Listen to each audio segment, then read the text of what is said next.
파트 4, 챕터 1, 커뮤니케이션의 이해에 대한 강의를 시작하겠습니다.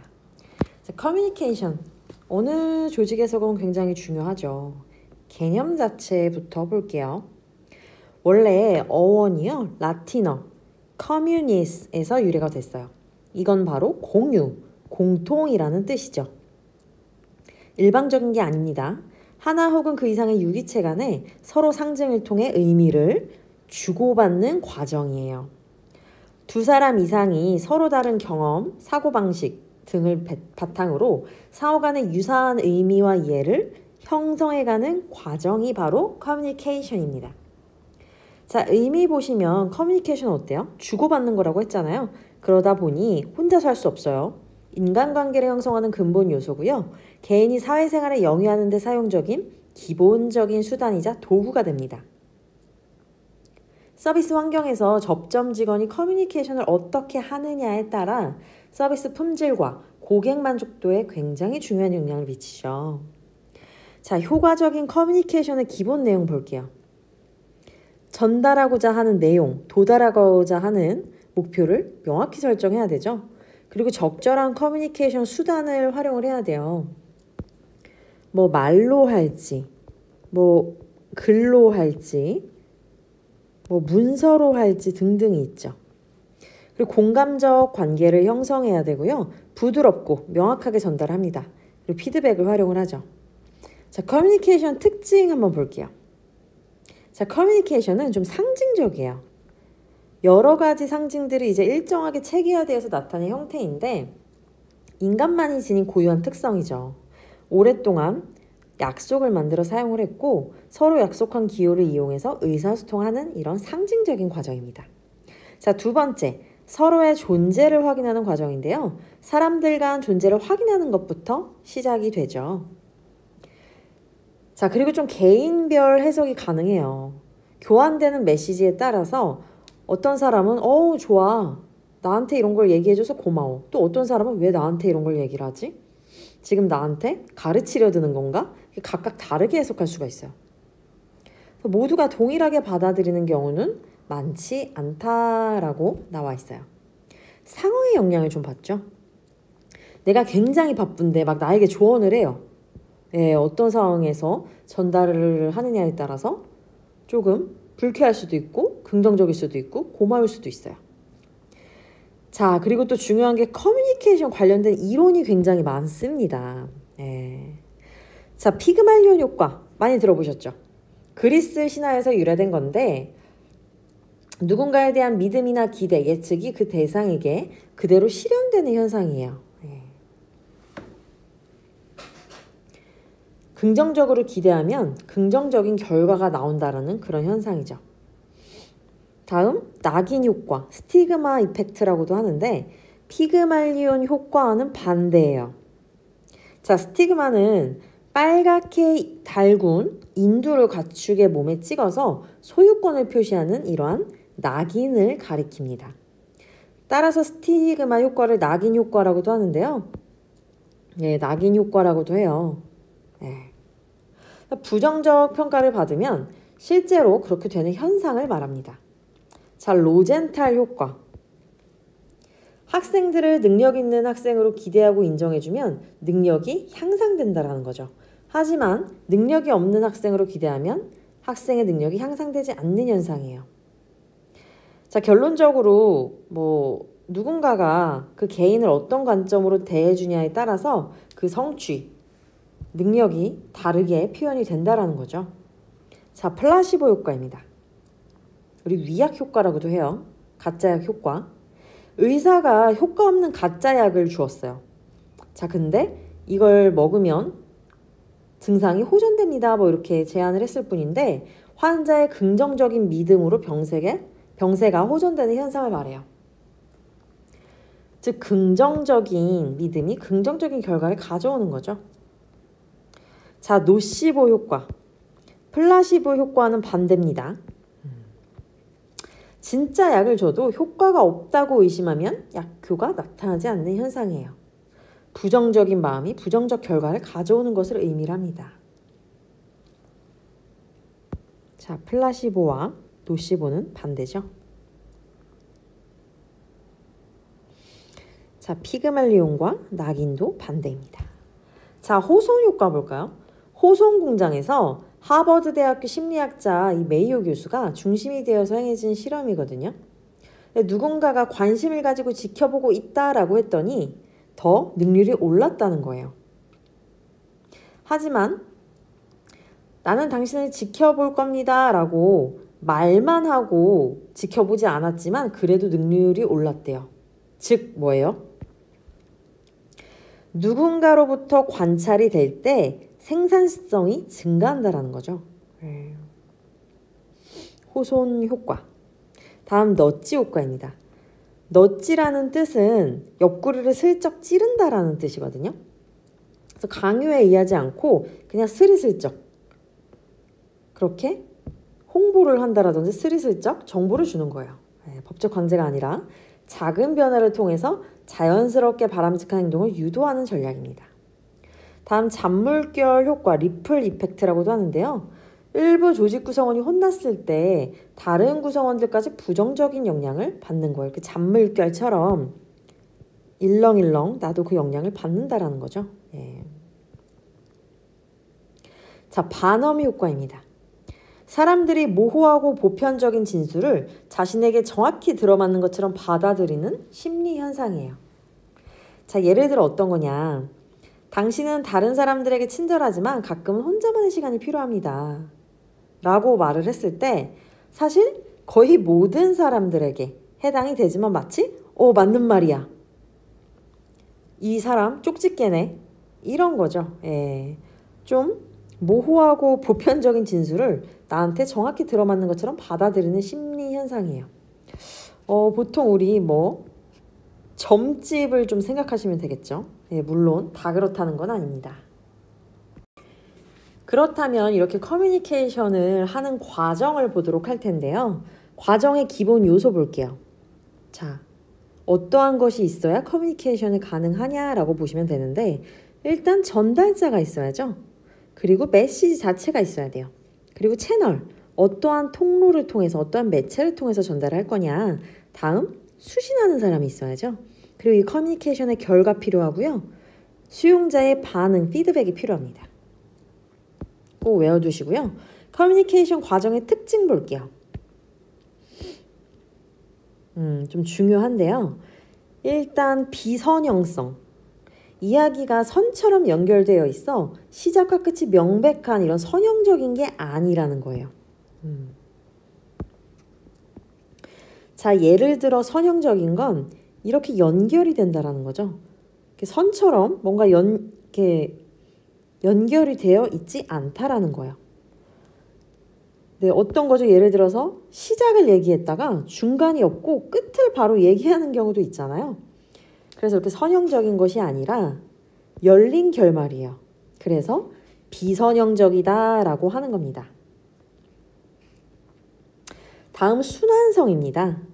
지속적으로 반복하는 경우죠. 했던 말을 계속하기도 하고 어제 했던 얘기를 오늘 다시 이어서 또 순환적으로 하기도 해요. 그리고 역동성이에요. 예측이 불가하죠. 역동적입니다. 계속성이에요. 계속 이어져요. 나 1년 전에 이랬었는데 나 3개월 전에 이렇게 했었는데 오늘 그걸 또 했어. 계속적이죠. 그리고 쌍방성인데요. 두 사람 이상이 상호작용하는 거죠. 다음 커뮤니케이션의 유형 볼게요. 네. 일단 언어적인 커뮤니케이션인데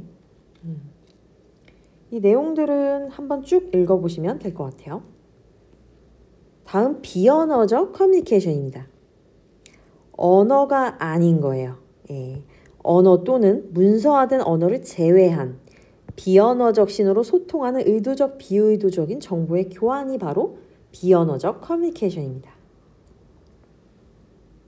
여기에는 자세, 시각, 공간 이렇게 활용해서 의사를 표현하는 커뮤니케이션을 말을 하고요. 언어의 사용 없이 이루어지는 것이다 라고 이해하시면 돼요. 자, 커뮤니케이션은 98%가 이제 시각적 요소와 청각적 요소인 비언어 요소로 전달이 되는데 비언어가 굉장히 중요한 거죠. 네. 시각과 청각해서 93%예요. 여기서 이제 나머지 7%가 언어적 요소이긴 한데요. 여기서는 비언어이기 때문에 데이터로 나오진 않았어요. 대부분 무의식적으로 일어나죠. 예, 무의식적입니다. 신뢰성이 높아요. 무의식 중에 나타나는 나의 손짓, 무의식적으로 나타나는 나의 목소리의 떨림, 그러다 보니 좀 컨트롤이 안 될 수가 있어요. 그래서 신뢰성이 높아요. 감정적, 정서적, 심리적 정보를 전달합니다. 자, 그렇다면 어떤 유형이 있냐? 이런 유형이 있어요. 신체 언어, 신체적 외양, 의사 언어가 있는데요. 신체적으로 뭐 표정, 눈 맞춤, 고개를 끄덕여요, 자세가 있어요, 제스처, 몸의 움직임이 있어요. 자, 외양에는 단정하고 깔끔하게 정장을 입었다. 뭔가 나는 이 자리가 중요하다. 나의 신뢰감을 전달하고 싶다라는 자리에서 나의 의사표현을 할 수가 있고요. 머리도 굉장히 깔끔하게 정돈이 되어 있고요. 뭐 신체적인 매력으로 우호적인 이미지 전달, 고객의 태도 변화에 영향을 끼칠 수가 있죠. 자, 그리고 의사 언어가 좀 중요한데요. 의사 언어 쭉 보시면 어떤 것 같아요? 좀 청각적 요소들입니다. 네, 말투, 말의 속도, 발음. 자, 음고 보시면 음의 높낮이를 통한 의사 표현이에요. 음량, 소리의 크기, 음주의 변화, 뭐 소리의 높낮이, 강약, 속도 등의 요소로 구성이 되는데 이렇게 나의 청각적인 요소로 의사를 전달할 수 있다 라는 것을 꼭 기억을 해주시고요. 이 의사 언어는 좀 독립적으로도 출제가 되기도 합니다. 그래서 꼭 기억을 해두실게요. 자, 공간적인 커뮤니케이션도 있어요. 공간. 우리 친밀할수록 가깝잖아요. 친밀한 거리에는 0에서 45cm. 자, 개인적 거리는 46에서 80cm. 사회적 거리는 80에서 12cm. 공적인 거리는 120에서 370cm 초과한다라고 해요. 이 내용을 쭉 읽어보시고 과연 어떤 거리가 친밀한 거리이고 개인적 거리이고 사회적 거리인지를 체크를 해두겠습니다. 자, 이러한 커뮤니케이션 오류가 생기는 원인도 있어요. 크게 전달자의 문제와 수신자의 문제가 있는데 전달하는 사람이 어떠한 목적으로 얘기를 꾸렸는지 모호합니다. 부족해요. 그리고 미숙한 메시지 전달 능력이 있어요. 발음이 명확하지 않다라든지 내용 정리가 잘 안 됐다라든지 또 왜곡이 발생할 수 있죠. 그리고 혼합 메시지를 사용합니다. 언어적, 비언어적 불일치의 메시지인 이중 메시지를 사용을 해서 듣는 수신자가 혼란스러워요. 의도가 일치하지 않습니다. 다음, 오해와 편견. 대인 감수성이 부족할 수가 있고요. 정보를 좀 여과하지 않고 수신자가 듣고 싶어 할 정보만 전달을 하고 듣기 싫은 정보는 말을 하지 않아요. 원활하게 나오지 않겠죠. 예. 다음, 수신자의 문제입니다. 수신자는 발신자의 전달 내용에 대해 적절한 피드백을 하시는 것이 좋은데 좀 경청을 잘 하지 않거나 좀 평가적으로 듣죠. 그리고 신뢰도가 결핍되어 있어요. 전적으로 신뢰하지 않다 보니 오로지 듣지 않아요. 선입견이 있을 수가 있고요. 선택적으로 청취한다라는 거죠. 부정확하게 피드백을 한다라든지 왜곡된 인지와 감정적으로 반응을 할 수가 있습니다. 파트 4, 챕터 2, 커뮤니케이션의 기법에 대한 강의를 시작하겠습니다. 자, 커뮤니케이션 잘하려면 몇 가지 기법들이 있어요. 자, 경청할 수 있는 기법. 바로 1, 2, 3 기법, BMW 경청, 적극적 경청, 질문 활용이 있어요. 자, 1, 2, 3은 자신은 한 번 말하고 상대의 말은 2번 들어주며 3번 맞장구 친다입니다. 사람은 원래 말을 하는 걸 좋아한대요. 그러다 보니 들어주는 사람을 굉장히 좋아하죠. 다음 BMW 경청인데요. 바디, 자세, 무드, 월드, 말의 내용. 이렇게 3가지를 BMW라고 하는데 눈빛, 표정, 자세, 움직임을 상대에게 집중을 하는 게 바로 바디. 분위기, 이런 말의 속도를 고려를 한다. 말의 내용, 상대가 원하는 것이 무엇인지 집중하며 듣는다가 바로 BMW 경청입니다. 너무나 당연한 적극적인 경청이 있고요. 질문 활용이 있어요. 적당한 질문을 통해서 좀 명확히 해서 신뢰를 쌓을 수가 있죠. 하지만 경청에 장애가 되는 요인이 있는데 바로 이러한 요인들이에요. 무관심, 너무 말하기를 좋아한다라든지 우리 말을 듣는 것도 피곤하거든요. 이런 경우 좀 평가적인 자세를 가진 사람, 편견과 선입견, 편파적인 지식, 문제 유사성과 해석 방식의 차이, 문화의 차이, 동정심 등은 경청을 방해하는 그런 장애 요인입니다. 자, 효과적인 경청 방법도 있어요. 말하는 사람과 동화되도록 노력해야 되고요. 이해하지 못한 부분 그냥 넘어가나요? 아니에요. 질문을 통해 이해하려고 노력해야 되고 전달하는 메시지의 요점에 관심을 두고 상대의 말을 비판하거나 분석하지 않습니다. 상대의 이야기를 자신의 경험과 비교하며 듣지 않고요. 온몸으로 맞장구를 칩니다. 자, 그리고 상대의 말을 우선 수용해요. 나와 의견이 다를지라도 우선 수용을 하고 그 다음에 자신의 생각을 전달한다. 자, 보기에 상대의 말을 무조건적으로 수용한다라고 하면 틀린 거죠. 수용하고 그 다음에 자신의 생각을 전달해야 되고요. 전달하는 메시지의 요점에 관심을 두고 상대의 이런 비언어적인 의미를 파악하려고 노력을 해야 돼요. 그리고 상대방의 이야기를 들으면서 짐작한다라든지 주관적인 판단을 하지 않습니다. 그리고 메시지의 내용 중에서 공감할 수 있는 부분을 찾습니다. 자, 우리 아까 질문을 적절히 활용하면 좋다라고 했는데 질문은 부정적인 질문보다 긍정적인 질문이 긍정의 답변을 듣기 쉬워요. 예를 들어서 이거 안 하셨어요? 라고 하기보다 이렇게 하셨어요? 라고 하는 게 더 긍정의 답변을 듣기가 쉽죠. 그리고 개방적인 질문은 상대의 의견을 반영할 수 있다는 건데 개방적인 질문 뭘까요? 예, 아니요로 답할 수 있는 것이 아니라 자유롭게 응답할 수 있도록 물어보는 거예요. 식사하셨어요? 라고 하는 것은 좀 폐쇄형 질문이죠. 예, 아니요로 단답형의 대답을 요구하는 것이라면 개방형은 서비스 어떠셨어요? 분위기 좋으셨어요? 뭐 편안하신 느낌이었나요? 이렇게 좀 더 많은 정보를 얻을 수가 있어요. 자, 양자택일 질문은 결론을 내리지 못하고 고민하는 상대에게 우유부단하신 분들께 하면 효과적이죠. 확인형은 최종적으로 확인하고자 하는 경우거든요. 고객님 방문 시간이 내일 오후 2시 맞습니까? 라고 하는 거겠죠. 효과적인 질문의 구성 요소. 이러한 내용들이 있고요. 질문의 효과 한번 볼게요. 질문으로 사람의 마음을 열 수가 있어요. 질문하면 뭔가 관심 받는 것 같고 나에게 궁금해하는 것 같아요. 그리고 귀를 기울이게 집중하는 게 있습니다. 그리고 질문은 상대가 스스로를 좀 설득하게 만들어요. 질문을 함으로써 더 그 내용 자체가 좁아지는 해결한 자체에 접근할 수 있게 좀 좁혀나갈 수 있죠. 그리고 질문자와 응답자의 사고를 자극할 수가 있고요. 질문을 통해서 답을 얻고 필요한 정보를 수집할 수가 있습니다. 그리고 질문에 답을 하는 과정에서 좀 사고를 하고 생각을 하잖아요. 그래서 상황을 통제할 수도 있어요. 이러한 질문의 효과가 있습니다.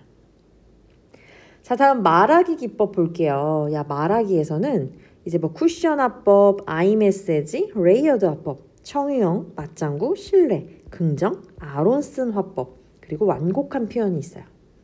자, 말을 할 때 이러한 기술을 사용하면 좋은데요. 자, 쿠션. 좀 거부감이 들지 않도록 하는 거거든요. 거부감을 조금 완충시켜주는 거야. 바쁘시겠지만, 번거로우시겠지만, 조남이 어떻게 되세요? 실례지만 조남이 어떻게 되세요? 죄송하지만 접수 먼저 해주시겠어요? 이렇게 하는 거예요. 자, 그리고 나전달법도 시험에 자주 나와요. 나전달법은 주어로 나로 하는 거예요. 우리 보통 유메시지라고 하거든요. 자, 유메시지로 사람이 굉장히 기분이 나빠진다고 합니다. 유메시지 쓰면 안 돼요. 너는 말투가 왜 그래? 너는 왜 맨날 그래? 너는 왜 표정이 왜 그래? 이랬을 때 사람이 굉장히 기분이 안 좋아졌다라고 합니다. 자, 그래서 주어를 나로 하여금 너의 행동이 나에게 이러한 영향을 주었다라고 표현하는 게 바로 나 전달법이에요. 아, 직원이 이러한 단어를 사용해서 저는 좀 당황했어요. 이런 표현이 좋다라는 거죠. 나전달법. 자, 의뢰형은 좀 청유하고 물어보는 거거든요. 허락을 요청하는 느낌이에요. 레이어드. 레이어드는 좀 겹겹이 쌓인 구조라고 말하잖아요. 직접적인 명령이나 좀 요청이 아니라 완곡하고 부드러운 그런 표현을 여러 단계로 조합한다라는 거죠. 그래서 레이어드 화법이라고도 합니다. 자, 청유형은 좀 의뢰형과 비슷할 수가 있는데 어떠한 행동을 하도록 권유하는 거예요. 제안하는 거죠. 자, 맞장구 화법입니다. 아, 그러셨군요. 네. 이렇게 호응하는 거예요. 다음 신뢰 화법인데요. 보통 정중한 화법인 닭가체를 70%로 부드러운 화법인 요주체를 30% 정도로 하는 게 가장 이상적이라고 합니다. 닭가체. 식사하셨습니까? 아, 이쪽에 있습니다. 닭가로 끝나잖아요. 예. 다음 요조체 했어요? 했죠. 이런 표현이에요. 자, 같은 내용이라도 좀 긍정적으로 표현하는 게 좋습니다. 죄송하다라는 것도 말은 정중하지만 부정적인 말투거든요. 네, 기다려주셔서 감사합니다. 죄송이 아니라 감사합니다. 안 됩니다가 아니라 가능합니다. 이렇게 긍정적으로 바꿀 수 있다는 거죠. 자, 아론슨 화법은 아론슨이라는 그 학자가 밝혀냈는데 부정과 긍정의 내용을 혼합해서 할 경우에 부정적인 내용을 먼저 얘기를 하고 그 다음 긍정적인 내용으로 마무리했을 때 더 긍정적으로 기억이 남는다라는 겁니다. 우리 보통 끝부분 가장 마지막을 더 잘 기억을 하잖아요. 그러한 맥락인 거예요. 그리고 완곡한 표현은 좀 강압적이고 직설적인 것이 아니라 부드러운 표현을 하는 것이 좋다라는 겁니다. 파트 4, 챕터 3, 조직 커뮤니케이션에 대한 강의를 시작하겠습니다. 자, 조직에서의 커뮤니케이션의 의미부터 볼게요. 조직 내에서 정보와 의견을 전달하고 공유하는 거죠. 조직에서는 좀 공식적인 커뮤니케이션도 있고 비공식적인 커뮤니케이션을 모두 포함하기도 합니다. 자, 조직에서는요, 좀 효율성을 높이기 위해서 중요한 수단이고요. 공식적인 커뮤니케이션의 특성을 갖죠. 사적인 게 아니잖아요. 비즈니스 관계는. 자, 조직 커뮤니케이션의 기능이 나옵니다. 네. 자, 조직에서의 커뮤니케이션은요, 의사결정에 필요한 정보를 제공을 해요. 조직 구성원 간의 신뢰감을 형성하고요, 업무의 시너지 효과를 창출을 하죠. 네. 구성원 간의 원활한 의사 전달 시스템으로 조직의 목표를 효율적으로 수행을 합니다. 상사의 업무 스타일, 행동 양식을 미리 알고 대응을 하는 게 좋고요. 예상치 못한 결과를 미리 방지를 해서 손실을 줄일 수가 있습니다. 조직 커뮤니케이션의 구조에 대해서 나옵니다. 상사와의 커뮤니케이션, 동료와의 커뮤니케이션, 후배, 타 부서와의 커뮤니케이션이 있어요.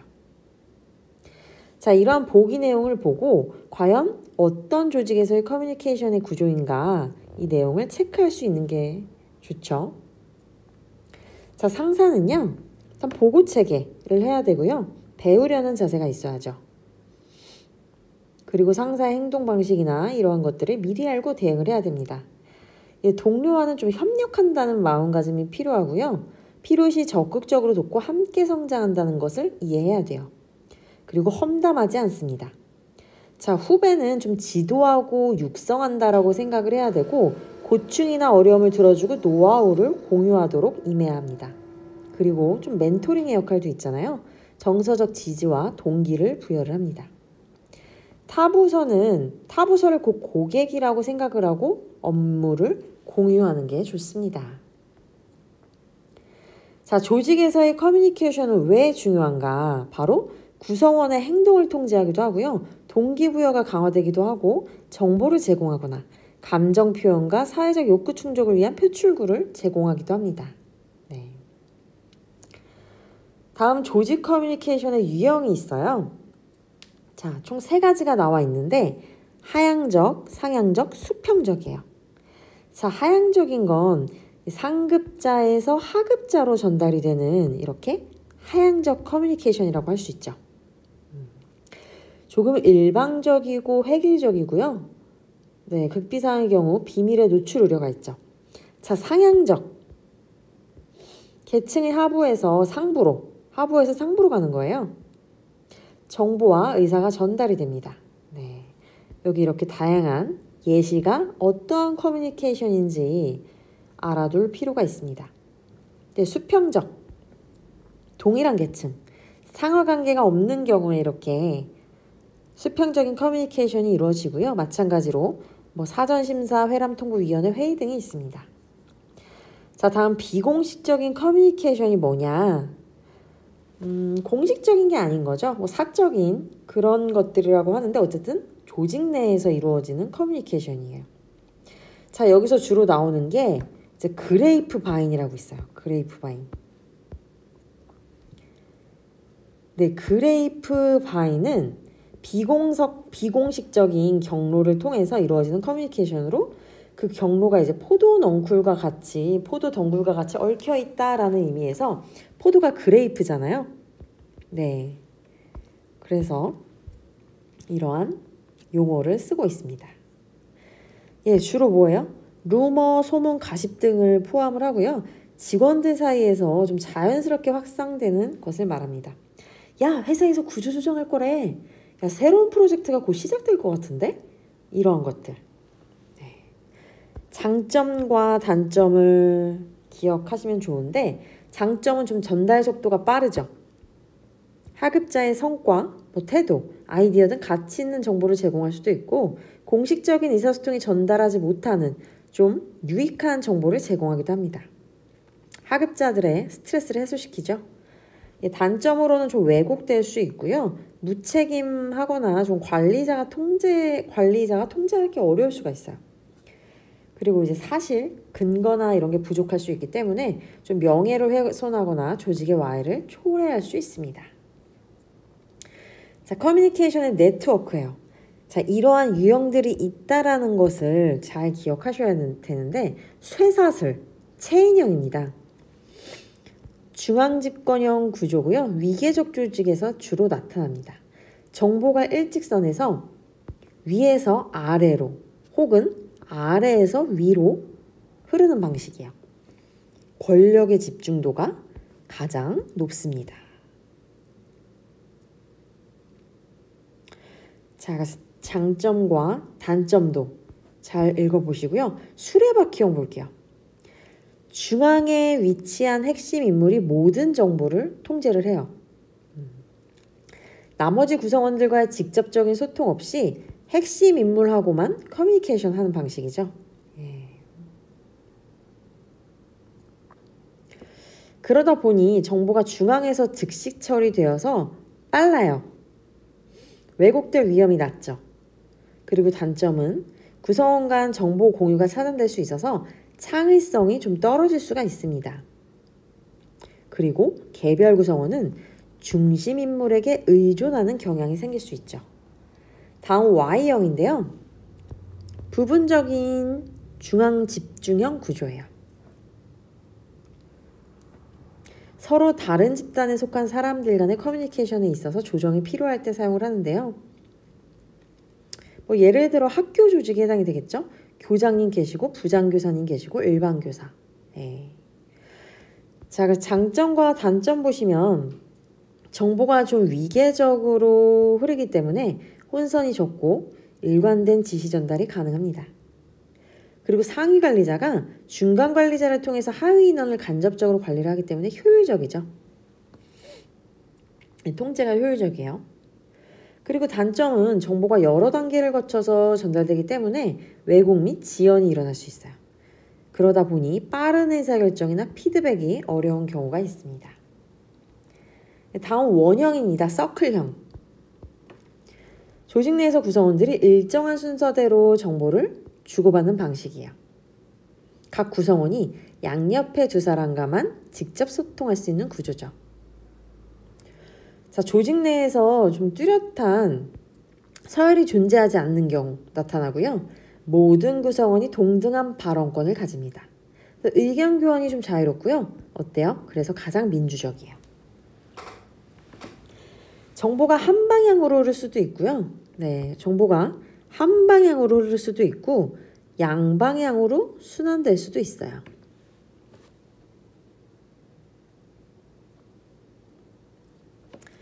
다음 상호 연결형입니다. 상호 연결.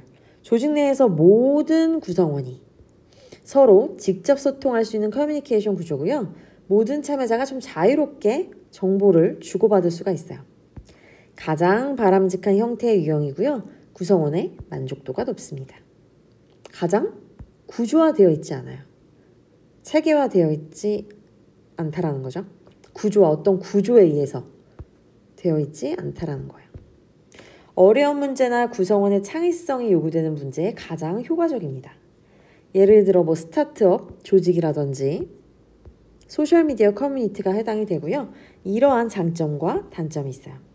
그래서 그림으로 보시면 좀 이해가 쉬울 거예요. 쇠사슬형, 수레바퀴형. 네, 수레바퀴가 좀 이렇게 생겼잖아요. 그리고 Y형, 다음 원형, 다음 상호 연결형입니다. 네. 자, 조직 커뮤니케이션의 장애와 개선에 대해 살펴볼게요. 자, 우리 조직 커뮤니케이션에 장애가 생기는 요인들 보면 정보가 너무 과해요. 과다한 정보. 메시지가 복잡해요. 그래서 시간이 오래 걸리고요. 오해와 혼란이 생길 발생이 크죠. 폐쇄적인 커뮤니케이션 분위기. 소통이 원활하지 않으면 좀 제한될 수 있고 좀 부정적인 영향을 미칠 수가 있죠. 자, 메시지의 경쟁. 동시에 여러 개의 메시지가 전달이 돼요. 그러면 정작 중요한 이렇게 제대로 된 메시지가 전달되지 않을 수도 있어요. 다음 커뮤니케이션을 위한 구조상의 권한이 있습니다. 그리고 지위의 차이로 인해서 발생이 되기도 하고요. 신뢰가 부족할 수도 있고 비언어적 커뮤니케이션을 너무 많이 쓰는 거죠. 그렇게 되면 잘못 전달이 된다라든지 오해를 불러일으킬 수가 있겠죠. 네, 이러한 조직 커뮤니케이션의 개선을 위해서는 전달자를 개선하거나 수신자를 개선하거나 제도적인 개선이 있어요. 앞서 그 경청에 대한 내용과 조금 비슷할 수도 있죠. 전달자. 좀 명확하고 간결한 메시지. 그리고 듣는 사람의 입장에서 생각을 해야 돼요. 네, 한번 읽어보시고 수신자에게 써볼까요? 네, 경청해야죠. 열린 자세, 객관적으로 수용을 해야 되고요.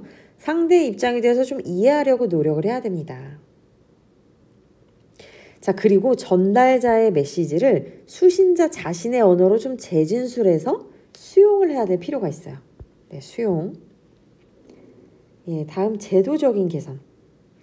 뭐 고충 처리 제도라든지 제한 제도를 마련하는 것도 좋고 특정 인물 또는 조직 간의 직접적인 통신을 가능하게 하는 이런 핫라인을 설치하는 것도 도움이 되죠. 네, 조직 커뮤니케이션을 활성화하는 방법도 한번 읽어보시면 도움이 되겠습니다. 파트 4, 챕터 4, 감성 커뮤니케이션에 대한 강의를 시작하겠습니다. 자, 감성. 우리 요즘 갬성이라고도 좀 쓰기도 하죠. 자, 감성. 이모션은요. 인간이 특정 상황에서 느끼는 기쁨, 슬픔, 분노, 공포, 놀람 등 이런 주관적인 감정 상태를 의미합니다. 단순한 정보의 전달이 아니라 상대방의 감정을 이해를 하고 공감하면서 긍정적인 관계를 형성하는 데 중요한 요소로 작용을 하죠. 자, 감성은요.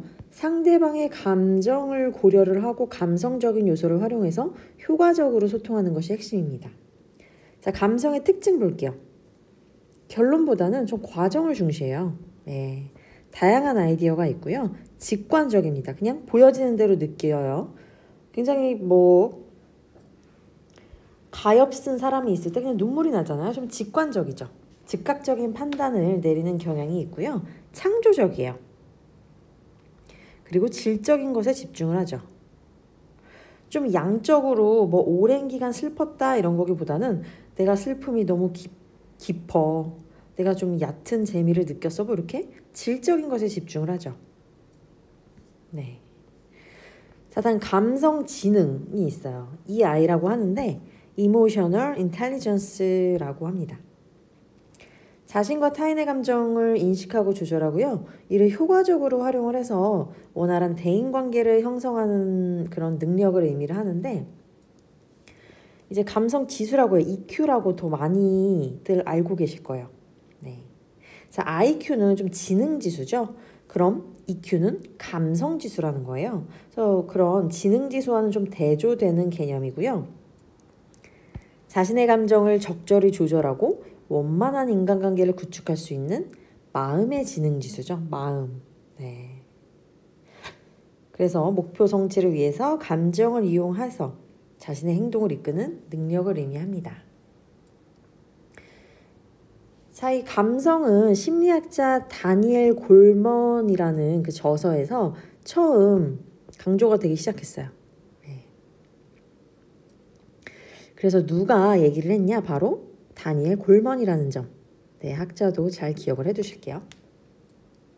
자, 이러한 감성 지능은요, 갈등 관리나 뭐 팀워크, 고객 대응, 조직 문화 개선 등 다양한 조직 환경에서 중요한 요소로 자리를 잡았죠. 그렇다면 감성 지능과 조직 성과의 관계는 어떠냐? 예. 동료와 상사 간의 높은 신뢰를 형성해서 조직의 효율성을 극대화할 수 있죠. 그리고 직장에서 느끼는 개인의 긍정적인 감성이 업무를 향상시키고 만족도도 높이죠. 직무원신하게 하고요. 몰입하게 만들고요. 긍정적인 감성은 구성원의 자발적인 이타 행동을 증가시키고 구성원들에 대한 리더십을 발휘하게 합니다. 조직 환경의 변화까지 이룰 수가 있고요. 수평적인 의사소통, 그런 민주주의적인 조직 문화가 구성원의 감정을 좀 긍정적으로 바꿀 수 있다는 거죠. 감성지능의 5가지 구성 요소 중요합니다. 자, 자기인식. 일단 내가 인식을 해야 돼요. 내가 어느 부분에 화가 났고 어느 부분을 내가 잘못해서 반성을 하고 있는지 자기인식. 다음 자기조절입니다. 나의 감정이 드러나지 않도록 최대한 감정 표현을 자제하는 것이 아니에요. 자제가 아니에요. 그럼 뭐예요? 감정을 효과적으로 관리한다라는 거죠. 컨트롤. 단순한 억제가 아니라는 거예요. 예. 그래서 충동적인 행동을 조절을 하고 상황에 맞게 감정을 표현하셔야 됩니다. 예. 그래서 뭐 침착한 대응이라든지 이런 것들이 해당이 될 수 있어요. 다음은 이제 동기부여입니다. 동기부여. 외부 보상보다 내적인 동기, 성취감이라든지 목표 달성 욕구를 기반으로 행동하는 능력인데 목표를 이루기 위한 꾸준한 노력, 성취를 위한 강한 도전력, 성과에 대한 만족도 등이 해당이 되죠. 자, 다음 공감 혹은 감정이입이에요. 타인의 감춰진 감정을 이해하고요. 상대방의 입장에서 생각하며 반응하는 능력이에요. 네. 다음 대인관계 기술입니다. 타인과 효과적으로 소통을 하고 협력하면서 좀 긍정적인 관계를 구축하는 거예요. 그래서 지금까지 감성지능의 5가지 구성 요소를 살펴보았습니다. 네, 그래서 이러한 감성 커뮤니케이션의 구성 요소에 대한 각 단계별 효과와 방법에 대해서 좀 구체적으로 나와 있어요. 네. 그래서 각 단계 보시면 아까 구성 요소가 1, 2, 3, 4, 5, 5개라고 했잖아요. 여기서 자기 인식은 어떠한 효과가 있냐. 나를 인식함으로써 나의 감정을 정확하게 표현할 수가 있죠. 좀 원만한 관계를 유지할 수 있고요. 스트레스 상황에서 빨리 벗어날 수가 있어요. 그래서 이러한 방법으로는 좀 명상을 한다라든지 내가 떠오르는 감정이 과연 무엇인가를 생각해 보는 거예요. 내가 지금 느끼는 이 감정을 적어 나가는 것을 통해서 바로 나를 인식할 수 있다는 거죠. 다음 자기 감정 조절인데요. 조절이라는 거죠. 조절. 억제가 아니라. 조절. 조절을 잘하는 사람은 부정적 감정을 잘 정리해요.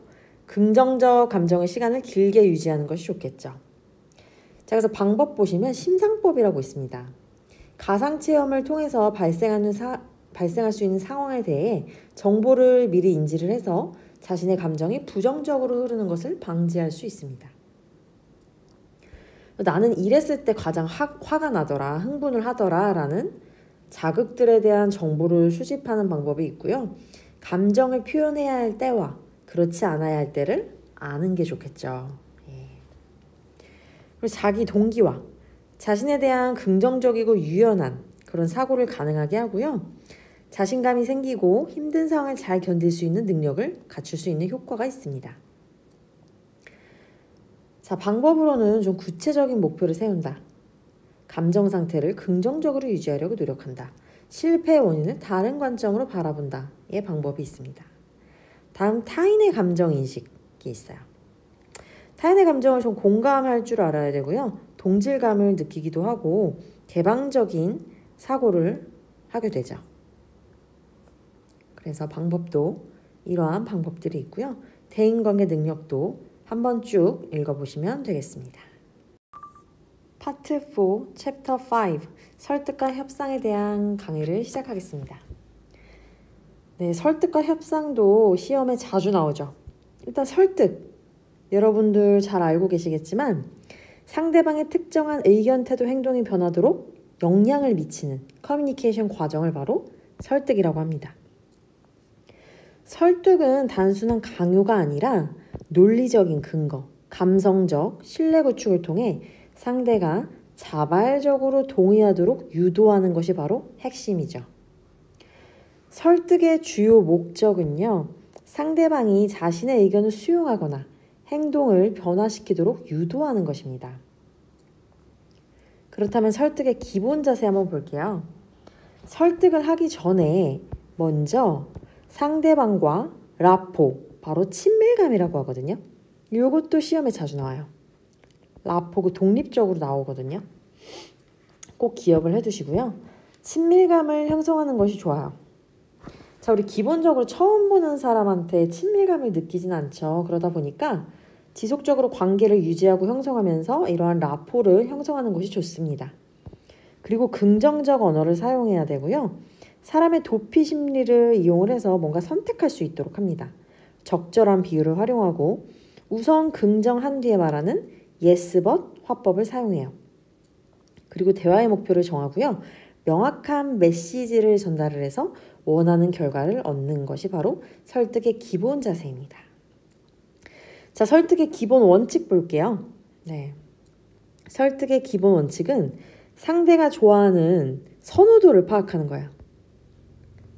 개인의 관심사, 취미, 성향을 파악하면 설득력을 높일 수가 있어요. 동기를 유발하는 게 있습니다. 상대방이 행동하도록 유도를 하려면 상대에게 의미 있는 이유와 이점을 제시를 해야 돼요. 적절한 질문, 사용을 해서 상대를 참여시키고요. 명확한 메시지 전달, 복잡한 내용은 피하고 핵심을 짧고 간결하게 전달해야 됩니다. 경청하기, 네, 경청 너무나 기본이고요. 칭찬과 감사를 표현하기, 진심 어린 칭찬과 감사를 표현하면 상대방의 경계심을 낮추고 신뢰를 형성할 수 있죠. 자, 그래서 이러한 설득의 기본 원칙도 꼭 기억을 해두시겠습니다. 다음 설득 기법이에요. 예, 설득 기법도 시험에 자주 나오죠. 자, 이심전심, 사자성어죠. 역지사지, 촌철살인, 차분한 논리, 은근함과 끈기, 감성 자극이 있어요. 자, 이심전심, 마음에서 마음으로 전한다는 뜻이죠. 예. 상대방과 깊은 공감을 통해서 좀 효과적으로 설득하는 기술이고요. 단순히 논리적 근거를 제시하는 것이 아니라 상대방의 감정과 입장을 충분히 이해하고 진심 어린 태도로 소통하는 거예요. 역지사지, 처지를 바꾸어 생각하라는 뜻이죠. 즉 상대방의 입장에서 생각을 해보면 좀 더 설득을 하기가 수월하다는 거죠. 자, 촌철살인, 한치밖에 안 되는 칼로 사람을 죽인다는 뜻으로 간단한 단어나 문장으로 사람을 감동시키는 것을 의미해요. 예, 사물의 급소를 찌르는 것을 비유를 하거든요. 그래서 우리 뭐 한마디로 뭐 명언 같은 것이 해당이 되겠죠. 예, 한순간 무너뜨릴 수 있는 강력한 설득 기법입니다. 우리 이제 간결한 그런 유명 인사 말을 딱 한 문장을 들으면 아 맞아 열심히 해야겠다. 더 열심히 살아야겠네. 이렇게 딱 설득되는 경우가 있잖아요. 바로 촌철살인이에요. 차분한 논리입니다. 나의 이야기에 반대하는 상대를 외면하지 않고 숫자나 좀 구체적인 자료를 제시를 해서 논리적으로 설득을 합니다. 그리고 은근함과 끈기가 있어요. 한 번에 끝내려고 하지 말고 여러 번 좀 지속적으로 설득을 해야죠. 좀 시간적인 여유가 필요해요. 감성을 자극하는 건데요. 편지나 문자, 손글씨 등 다양한 채널로 감성을 자극해서 호소하는 것이 설득을 하는데 더 수월하다고 합니다. 자, 설득의 6대 법칙이에요. 일관성의 법칙, 상호성, 사회적 증거, 권위, 호감의 법칙이 있어요. 그리고 희귀성의 법칙이 있습니다. 자, 살펴볼게요. 일관성. 우리 좀 일관적으로 말하는 사람한테 더 신뢰감을 느끼잖아요. 그래서 일관된 메시지로 지속적으로 설득을 하는 게 중요하죠. 그리고 상호성. 호의는 호의를 부르기 때문에 뭔가 샘플이나 무료 증정품을 받아본 고객이 구매할 가능성이 더 커요. 사회적 증거인데요. 사회적으로 이미 증명이 됐어요. 다수가 많이 구매한 제품은 더 그만한 가치가 있을 것이다. 를 예시로 볼 수가 있겠고, 권위의 법칙이에요. 저명한 인물의 의견이나 객관적인 자료를 제시를 하면 조금 더 신뢰감이 높아지죠. 그리고 호감의 법칙인데요. 자신이 끌리는 사람에게 더 호감을 느껴요. 실제 호감형의 직원이 판매하는 상품을 구매할 확률이 더 높습니다. 희귀성. 우리 왜 리미티드 있잖아요. 한정품을 왠지 빨리 사야 될 것 같은 그런 구매 욕구를 자극을 합니다. 다음 협상 볼게요. 자, 설득에 대해서 받고 협상이란 무엇인가? 타결 의사를 가진 둘 또는 그 이상의 당사자 사이에 서로 소통을 해서 합의에 이르는 과정이에요. 합의.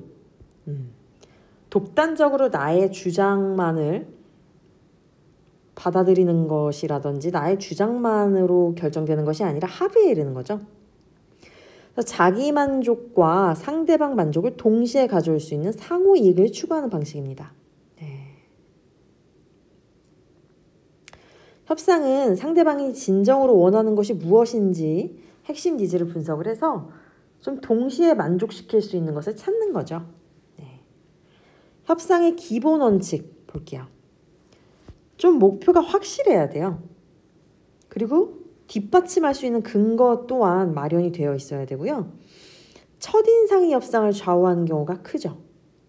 그리고 본거지, 즉 홈그라운드처럼 유리한 장소에서 진행을 하는 게 중요합니다. 알기 쉽고 명확한 단어, 절제된 표현을 사용해야 되고요. 협상 대상이나 기업에 대해 자세히 조사를 해서 사전 정보를 얻습니다. 경청은 어디에서나 잘 나오고요. 협상에 도움이 되는 문서나 이런 전자기기 등을 적절하게 사용하는 것이 중요할 수 있겠죠. 그리고 상대방의 성격이나 대화법 등 협상 스타일을 파악하는 것도 기본 원칙에 포함이 됩니다. 자, 협상의 5대 구성 요소도 시험에 종종 출제가 돼요. 첫 번째, 구체적이고 명확한 목표를 설정한다. 두 번째, 관계를 잘 형성하는 게 중요하죠. 그리고 파트너예요. 파트너도 좀 독립적으로 문제가 출제되기도 하는데 여기 best alternative to a negotiated agreement의 약자로 협상자가 합의에 도달하지 못할 경우 택할 수 있는 바로 대안이나 차선책을 파트너라고 합니다. 파트너 독립적으로 시험 문제에 출제되기도 해요. 다음 정보예요. 정보 수집과 교환의 연속으로 최대한 많은 정보를 수집을 하는 게 도움이 되죠. 그리고 협상력입니다. 네, 협상 테이블에서 자신이 원하는 것을 얻어낼 수 있는 능력이고요. 협상의 4대 결정 요인 보시면 협상자의 지위, 시간 제약, 상호 의존성, 내부 이해관계자의 반발이 포함이 됩니다. 협상의 3가지 유형에는 분배형, 이익교환형, 가치창조형이 있는데 한번 쭉 읽어보시겠습니다. 네, 협상의 기술이자 협상의 4단계예요. 1단계 어때요? 시작. 그 다음 탐색을 합니다. 그 다음 진전이 되고요. 합의에 이르죠. 시작 단계는 아까 좀 라포를 형성해야 된다고 했잖아요. 우호적인 관계 형성을 하기 위해서 첫인상, 친근감, 편안함을 줍니다. 그리고 탐색 단계는 상대 측의 허용 범위와 반응을 좀 확인을 하고 진전 단계에서 거래 조건을 제시를 하고 필요한 사항을 최대한 확보를 합니다. 네, 그리고 양보할 건 양보를 하고 좀 어필할 건 어필을 하면서 교환 조건을 제시를 해요. 그 다음 바로 계약서 등의 문서로 합의에 이르게 됩니다. 협상의 에어리어 법칙이라고 있어요. 이것도 시험에 자주 나오거든요. 우리 이 SMAT는 이렇게 앞글자를 따는 걸 좋아해요. AREA. 자, 일단 주장을 해요. 그 다음 근거를 설명합니다. 그 다음 증거를 대요. 그 다음 다시 주장을 하죠. 주장. 바로 A, R, E, A. 꼭 기억을 해두실게요. 자, 반론 시 효과적인 의견 전개. 자, 긍정적인 말로 시작을 해야 되고요. 반론의 핵심 주장을 명확히 하고 반대하는 이유를 설명해요. 그리고 반론을 요약해서 말합니다.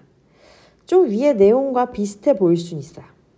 자, 여기서 중요한 게 단 상대가 수용할 때까지 반복적으로 주장하지는 않습니다. 이게 시험에 그 보기로 나온 적이 있어요. 자, 그리고 협상 전략 5가지 볼까요? 어떤 노하우, 스킬 정도라고 봐주시면 돼요. 스킬. 자, 문간에 발 들여놓기가 있어요. 처음에는 작은 요청으로 그냥 발만 들여놨는데 점진적으로 요구 수준을 높이는 거죠. 자, 앵커링, 닷 내리기거든요. 협상 초반에는 유리한 기준을 제시를 해서 상대방의 기대치를 조정을 하는 거예요. 상대방보다 먼저 제안을 던지고 이를 기준으로 협상을 진행하는 거예요. 자, 아까 바트너 나왔죠? 바트너. 차선책. 대안을 미리 준비를 하는 거죠. 다음 최후 통첩입니다. 받아들이지 않을 경우 협상이 결렬되는 그런 비타협적인 협상 방법이에요. 다음 A마입니다. 처음에는 높은 수준의 제안을 요청하다가 점점 목표를 낮추어가는 협상 방법이죠.